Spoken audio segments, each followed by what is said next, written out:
నమస్తే అన్న అందరికీ నమస్కారం. కువైట్లో గత నెలలో మనం చూసుకుంటే దినారు రేటు 285 రూపాయలు, 286 రూపాయలకు కూడా వెళ్ళిన సందర్భాలు ఉన్నాయి. కానీ ప్రస్తుతం మార్చి 1వ తేదీ నుంచి కువైట్లో దినారు రేటు మనం చూసుకుంటే క్రమక్రమంగా తగ్గుతూ వస్తూ ఉంది. రూపాయి బలపడుతూ ఉంది. దీనికి అనేక రకాల కారణాలు ఉన్నాయని చెప్పేసి కువైట్లో ఉన్న మార్కెట్ నిపుణులు తెలుపుతూ ఉన్నారు. అలాగే మార్చి 1వ తేదీన కువైట్లో దినారు రేటు మనం చూసుకుంటే దాదాపు 283 రూపాయలు ఉంది. ఆ తర్వాత రోజు రోజుకు మనం చూసుకుంటే 282 రూపాయలు, 281 రూపాయి, 280 రూపాయలు రోజు రోజుకు క్రమక్రమంగా అయితే దినారు రేటు తగ్గుతూ వస్తూ ఉంది.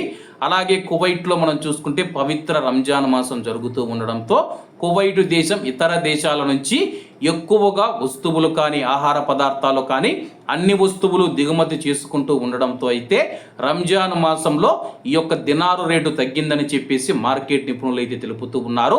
ఎప్పుడైతే ఎగుమతులు పెరుగుతాయో అప్పుడు ఆ యొక్క దేశ కరెన్సీ కూడా వాల్యూ పెరుగుతూ ఉందని చెప్పేసి, దిగుమతులు గణనీయంగా పెరిగినప్పుడు ఆ యొక్క దేశానికి సంబంధించిన కరెన్సీ కువైట్ దినార్ అయినా సరే, ఇండియన్ రూపాయి అయినా సరే, ఏ దేశానికి సంబంధించిన కరెన్సీ అయినా సరే వాల్యూ అనేది కొద్దిగా తగ్గుతూ వస్తూ ఉందని చెప్పేసి ఫిబ్రవరి నెలలో మనం చూసుకుంటే కువైట్ దేశంలో ఉన్న దినారు రేటు హైకి వెళ్ళింది. కువైట్ చరిత్రలో ఎన్నడూ లేని విధంగా రికార్డు స్థాయిలో అయితే ఈ యొక్క దినారు రేటు నమోదు చేసిన విషయం అందరికీ తెలిసిందే.